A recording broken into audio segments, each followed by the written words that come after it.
Hi, good morning everyone. My name is Santosh Rajendra Gola, and today's our topic is exception handling in Java. And today's date is 8 March 2022. In exception handling, the exception handling in Java is one of the powerful mechanism to handle the runtime errors so that the normal flow of the application can be maintained. And exception handling in Java is one of the effective means to handle the runtime errors so that the regular uh, flow of the applications can be preserved.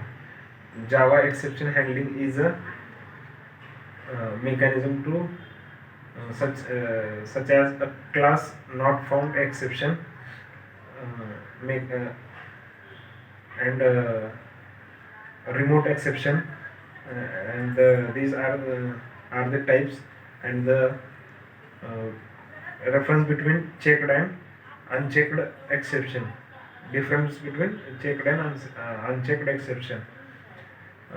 Exception is a abnormal condition in Java, and exception is an event that disrupts the normal flow of the program, and it is an object which is thrown at runtime environment.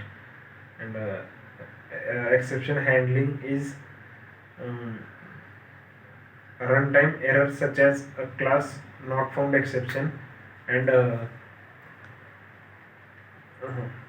SQL exceptions, and remote exceptions, etc. The core advantages of exception handling is to maintain normal flow of the applications, and that is why we need to handle exceptions. And some of the scenarios are there. In this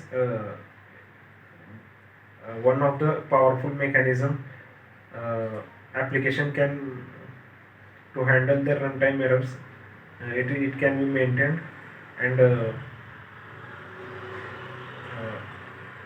it will check the exception the classes that directly inherit the throwable class, except runtime exceptions and error are known as throwable exceptions.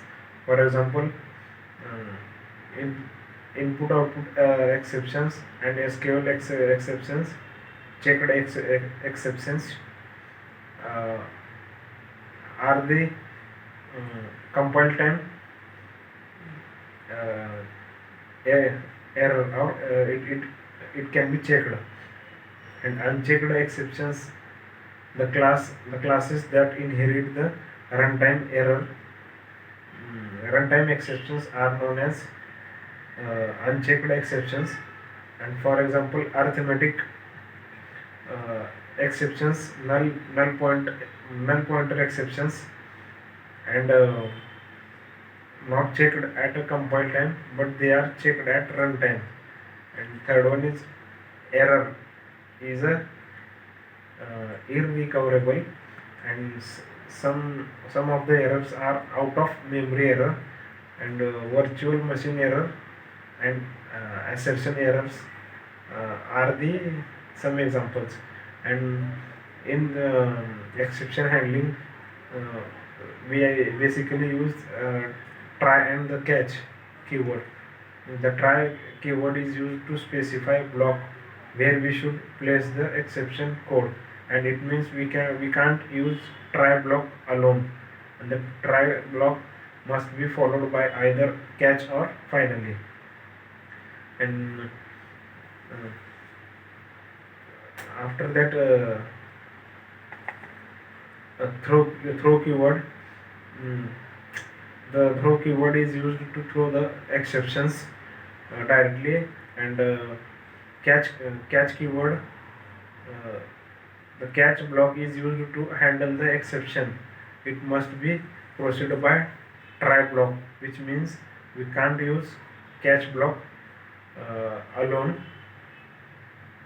It can be allowed by finally block, and afterwards the finally keyword.